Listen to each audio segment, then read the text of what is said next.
Ya, selamat sore kepada semuanya mahasiswa untuk program Pasca Sarjana Fakultas Hukum Universitas Al-Azhar Jakarta.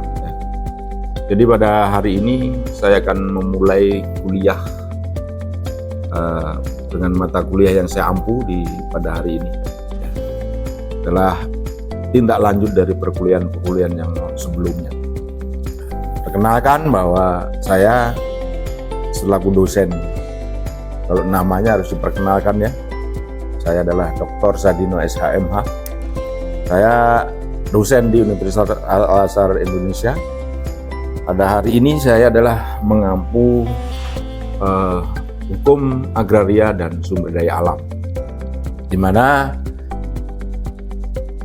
mata kuliah ini adalah terdiri dari 3 SKS dan biasanya adalah di semester 2. Nah, tentu ini adalah sebagai bagian dari upaya saya selaku dosen di Fakultas Hukum untuk selalu melaksanakan kewajiban saya di dalam bidang pelaksanaan Tridharma perguruan tinggi, seperti dalam konteks penelitian, pengajaran, dan pengabdian pada masyarakat. Jadi salah satu poin pengajaran di sini adalah sebagai pelaksanaan Tridharma perguruan tinggi tadi. Nah, kalau dari sisi mata kuliah tentu punya output dari mata kuliah. Ya, jadi yang pertama output yang saya harapkan adalah mewujudkan sikap. Sikap di sini adalah sikap profesionalisme dari para mahasiswa saya yang nanti saya harapkan pada saat akhir kuliah itu lebih profesional dalam tata kelola, memahami tata kelola sumber daya alam di Indonesia ini.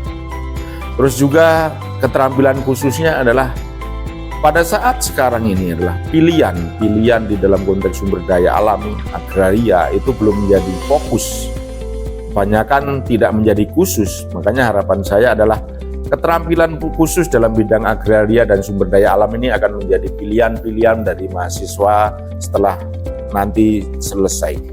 Ya, keterampilan umumnya tentu ini sesuai dengan bidang Anda yang karena adalah program pasca sarjana tentu sudah mempunyai background atau latar belakang yang berbeda-beda. Dengan harapan tentu Anda akan bisa merumuskan bagaimana mata kuliah ini, hasil dari mata kuliah ini untuk bisa dicerna, untuk dimanfaatkan di lingkup pekerjaan masing-masing atau juga kekhususan pada pilihan Anda nanti setelah lulus dari program pasca sarjana di Universitas Al-Azhar Indonesia. Nah, terus juga gimana dengan tujuan mata kuliah ini? Ya, kalau bicara tujuan mata kuliah ini adalah tentu ada kaitannya dengan persiapan yang akan siapkan, misalnya bahan kajian. Kajian yang saya sudah siapkan adalah berupa buku-buku, literatur, jurnal, dan khususnya juga peraturan perundang-undangan. Yang berikutnya adalah menjelaskan mekanisme. Juga nanti ada tugas dan seterusnya, ada penilaian dan seterusnya, tentu akan menjadi ketentuan yang harus ditaati oleh mahasiswa. Itu adalah sebagai tujuan-tujuan tersebut sehingga tercapai nanti pada akhirnya setelah selesai kuliah ini. Terus juga materi di sini adalah banyak hal yang terkait dengan sesuai dengan RPS yang saya sudah susun. Nah, di situ banyak hal, misalnya apa sih filosofi dari sumber daya alam ini? Bicara tentang sumber daya alam, apakah bisa dipisahkan dari agraria itu sendiri? Dan juga makna kenapa sumber daya alam itu perlu dipelajari dan perlu juga dikelola atau dimanfaatkan. Sehingga itu adalah sebagai kuliah yang di awal ini. Tentu pada saat berikutnya akan kita bahas sesuai dengan RPS, kaitannya dengan sumber daya alam, kaitannya dengan pendapatan negara, sumber daya alam kaitannya dengan dana bagi hasil antara pusat dan daerah, dan juga hukum-hukum yang mengatur tentang sumber daya alam yang menjadi prioritas yang akan saya ambil di pilihan mata kuliah ini, karena semuanya tidak mungkin saya akan bisa sampaikan, ya mungkin semua saya ajarkan karena terlalu luasnya di bidang pengelolaan sumber daya alam ini.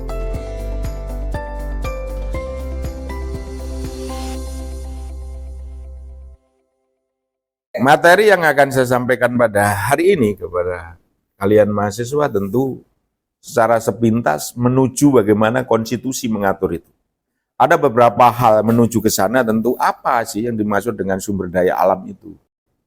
Jadi kalau sumber daya alam itu seolah-olah yang ngetren lagi nikel, timah, karena lagi korupsinya, nilai-nilainya yang diduga kerugiannya terlalu banyak. Tetapi sesungguhnya sumber daya alam itu adalah apa yang kita hadapi. Ya, kita yang temukan sehari-hari itu adalah bagian dari sumber daya alam.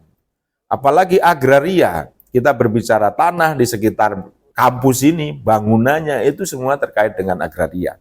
Jadi kalau agraria ada di sini tentu ada terkait dengan kehidupan dan manusianya itu sendiri.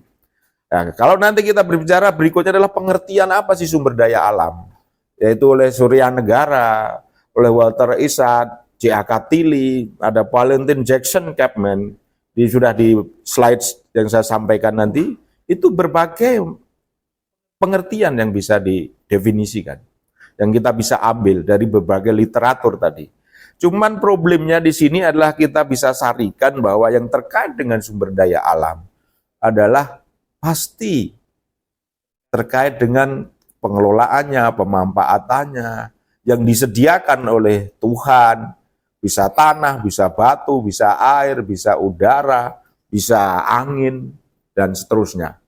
Nah, terus juga sumber daya alam ini juga bisa dipisah-pisah lagi, sumber daya alam akuatik, bisa juga darat, juga bisa laut, dan seterusnya. Dan juga ada sumber daya alam ini bisa yang diperbarui, ada juga yang tidak diperbarui. Contohnya misalnya kalau batu bara habis, ya sudah otomatis habis. Pada saat eranya nikel habis, ya akan habis. Tetapi ada sumber daya alam yang bisa diperbarui, misalnya adalah ada hutan, ada misalnya adalah kebun, dan seterusnya. Ya, terus terang aja di dalam konteks sumber daya alam ini tadi adalah ada yang kegunaannya. Mungkin dari kalian mahasiswa, seolah-olah misalnya listrik, itulah bagian dari sumber daya alam. Apa? Untuk membangkitkan energi. Ada juga solar cell, ada juga air, ada juga, kalau sekarang yang lagi ngetrennya tentu ada yang namanya, kalau di gunung-gunung itu ada yang namanya gas. Ya. Di situ sebenarnya sangat berkembang, misalnya ada LG Tangguh, ada Freeport, dan seterusnya, itu adalah bagian dari sumber daya alam itu sendiri. Nah, terus bagaimana dengan hukum dasarnya? Kalau kita sudah tadi saya sampaikan kepada kalian bahwa bagaimana hukum itu, kita berbicara tentang hukum, bagaimana hukum itu melindungi dan mengatur tentang tata kelola sumber daya alam, kaitannya dengan agraria dan sumber daya alam di Indonesia. Saya akan kembalikan kepada konstitusi negara kita, yaitu adalah pasal 33 Undang-Undang Dasar 45, itu ayat 3-nya, yang menyatakan bahwa bumi dan air dan kekayaan alam yang terkandung di dalamnya dikelola, ya, dikuasai oleh negara dan dipergunakan bagi sebesar-besarnya kemakmuran rakyat. Artinya apa? Ya, negara ini sebenarnya harusnya bertanggung jawab terhadap bagaimana hubungan-hubungan hukum yang akan dilakukan dengan misalnya tata kelola sumber daya alam itu sendiri. Kita berbicara tentang Freeport, siapa yang mempunyai hak?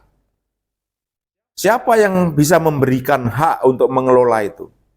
Jadi semua di dalam konteks sumber daya alam itu, karena negara menguasai, makanya dia untuk bisa diserahkan kepada pihak lain, itu bersumber dari yang namanya kewenangan negara. Jadi dikuasai bukan dia sebagai memiliki, tetapi dia bisa melakukan, bisa memberikan, ya, bisa menyerahkan urusan yang kaitannya dengan sumber daya alam ini kepada pihak lain melalui kewenangan yang dimiliki oleh negara.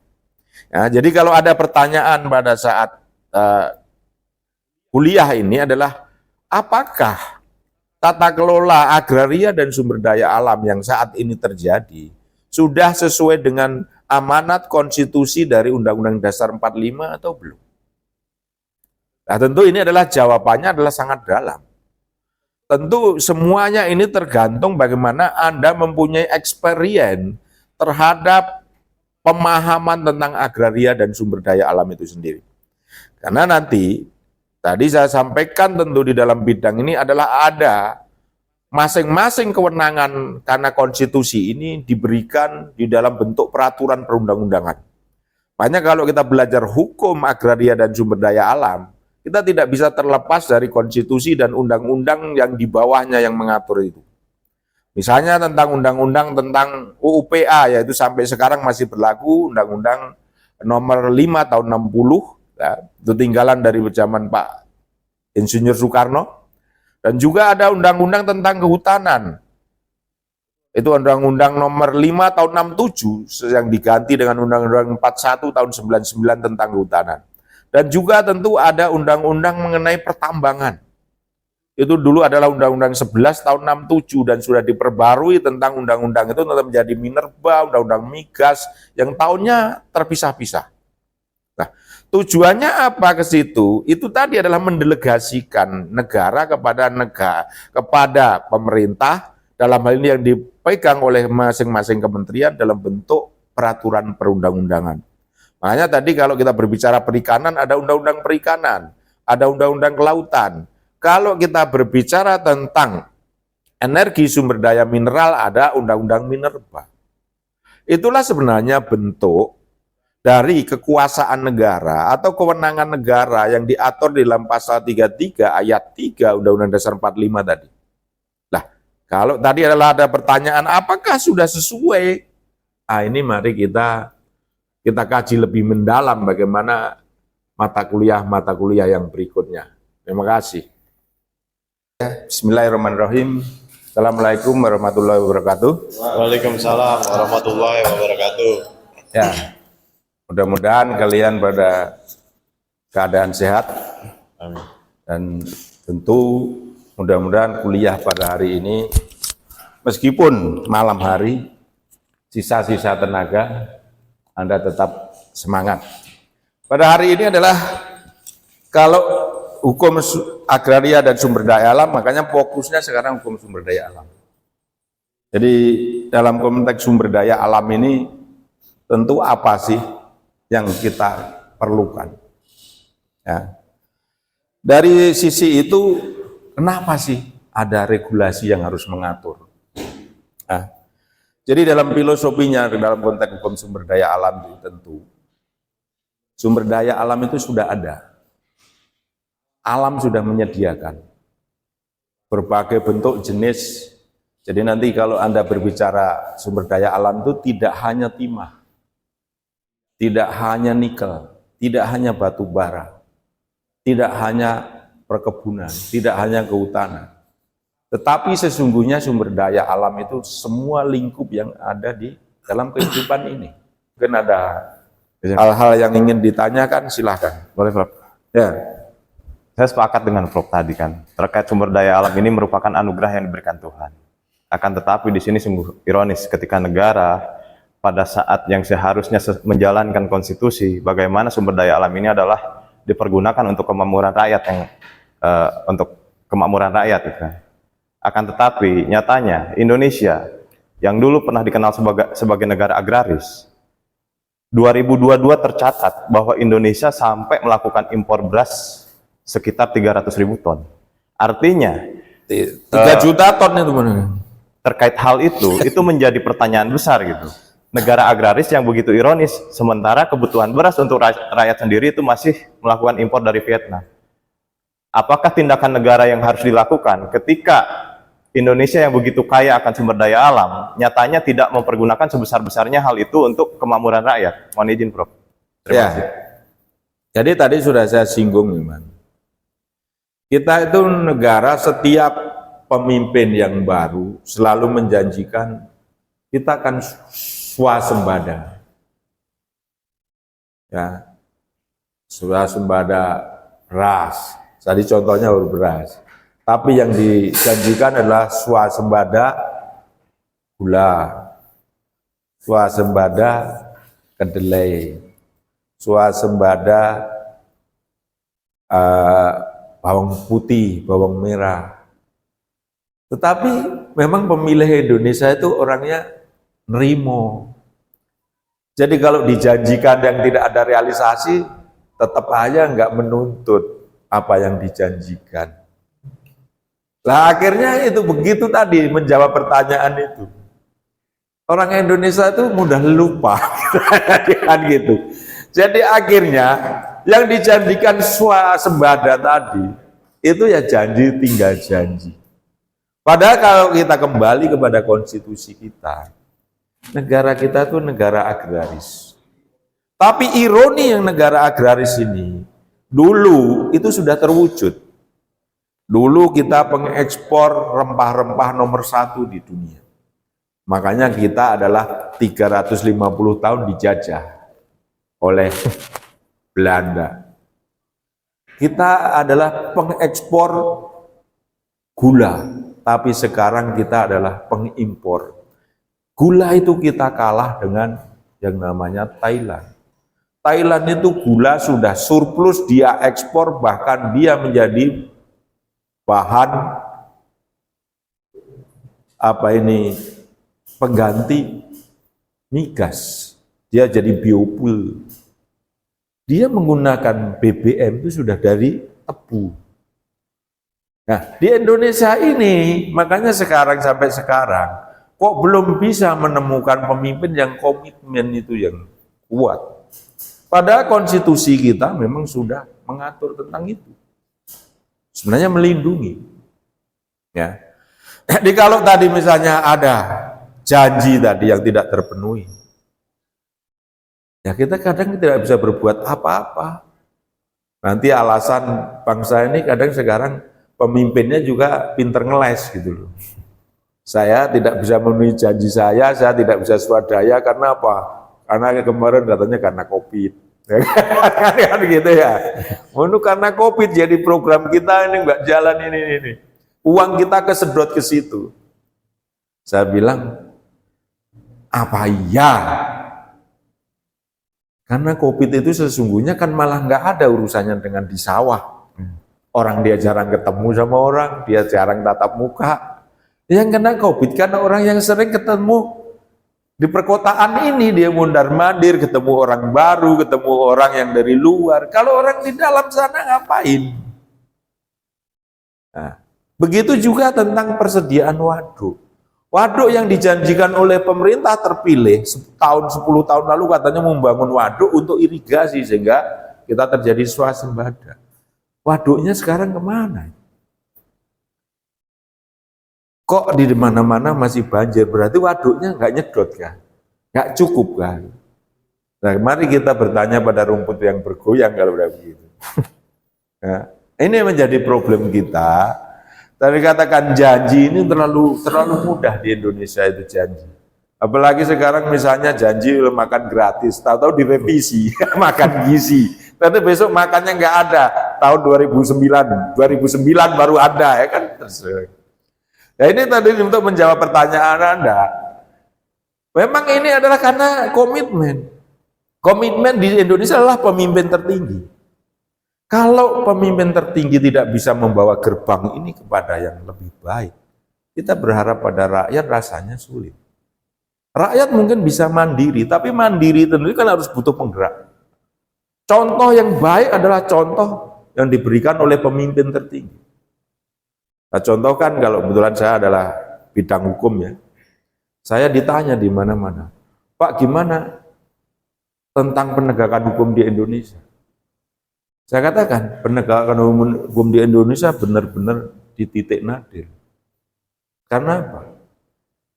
Karena contoh yang paling tertinggi tidak memberi contoh yang baik. Anda boleh berbeda dengan saya ya, tidak harus sama dengan saya. Kalau saya sebagai orang pakar hukum atau saya sebagai pengamat hukum, saya katakan, memang di Indonesia di titik nadir. Karena apa? Yang memberikan contoh teladan adalah orang nomor 1 penguasa ini. Pada simbol penegakan hukum kita adalah ada di tangan eksekutif. Eksekutif simbolnya apa? Presiden. Saya nggak nyebut nama loh. Jadi kalaupun dilaporkan saya nggak pernah nyebut namanya presiden. Tapi presiden pada secara teorinya. Nah kalau presidennya tidak bisa membawa itu lebih baik, bagaimana rakyat? Ya gimana dengan penegak hukum lain? Ada saya pernah ditanya di suatu institusi penegak hukum.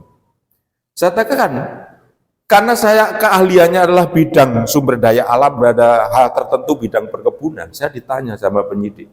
Kebetulan saya menemani perusahaan, apa yang diperiksa, apa yang disalahkan dari perusahaan ini. Karena saya katakan, saya sebagai ahli di bidang ini, semuanya udah lengkap. Dijawab oleh aparat penegak hukum apa? Di Indonesia apa ada Pak yang sempurna? Kalau saya mau bikin masalahnya itu semua orang pasti ada titik, ada kesalahannya. Loh kalau begitu namanya itu bukan mencari, bukan menjalankan penegakan hukum, tapi bagaimana mencari orang salah. Lah kalau dia nyari kesalahan saya ya gampang banget. Itu Pak Sadino itu laporan pajaknya kurang gitu, udah mati lah gitu. Terus Pak ini, Anda ini wah, dia anaknya sekolah aja nggak dibayarin, lo kan kacau. Terus kalau perusahaan dia kurang masang, ya contohnya kalau Anda di lalu lintas, kalau spionnya yang kanan mereng dicegat, ini spionmu nggak standar. Nah kalau begitu ya semua bisa disalahkan. Sampai dia bilang gini, kenapa harus begini Pak? Nah gimana yang contohin aja, yang contohnya aja di sana bisa, apa kita nggak bisa? Ya saya terus terang saja sangat prihatin. Saya bilang ya kalau begini, akhirnya saya menyampaikan kepada teman-teman yang lain, ya kita berupaya aja lah, jangan melanggar hukum, supaya kita tidak dikerjain. Karena hukum itu sebenarnya ada yang karena memang kita melanggar hukum, tapi ada yang memang karena tidak melanggar hukum, tapi dibuat melanggar hukum. Terus ada yang ketiga adalah karena apes, bahasa Jawanya apes gitu. Ya siapa aja yang kena, kalau ada orang 100 di sampling kita pas kena 1, 2 kita termasuk yang kedua, itulah namanya apes. Sama dengan itu dalam konteks penegakan hukum di Indonesia. Begitu juga di dalam konteks sumber daya alam. Sehingga kalau kita kembali kepada kenapa harus impor, itu jawabannya adalah itu realita. Sepanjang dia tidak benahin tadi bagaimana lahan, ketersediaan pupuk, ketersediaan bibit, terus semangatnya petani dikembangkan supaya dia nilainya dia bertani bagus. Sekarang itu di Indonesia jadi petani. Dia nanam habisnya 2 juta, hasil panennya lakunya 1 juta. Siapa yang menjadi tertarik? Ini yang saya katakan, itu yang belum bisa didorong untuk ke sana. Kalau tadi misalnya contohnya adalah PSN, dia nanam singkong. Daripada di pool satu tempat, mendingan itu disediakan bibit. Itu halaman-halaman rumah masyarakat di Indonesia, suruhlah tanam singkong. Menurut saya lebih berhasil itu daripada dia tinggal bantu bibit aja.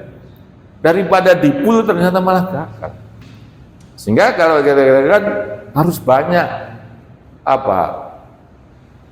pelibatan kepada rakyat.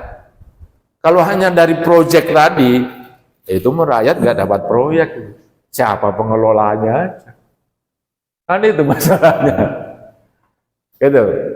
Saya kira itu yang saya sampaikan pada hari ini. Ya, mudah-mudahan ini sebagai kuliah pembuka di dalam hukum sumber daya alam ini. Nanti saya akhiri pada malam hari ini, saya akhiri sampai di sini. Kita lanjutkan kuliah pada minggu depan. Saya tidak tahu offline atau online. Online. Ya kebetulan hari Senin, tapi itu saya udah nih. Kebetulan saya tanggal 30 ke Medan. Tapi Senin sudah di Jakarta. Nanti kita online. Saya kira itu saya akhiri. Assalamualaikum warahmatullahi wabarakatuh.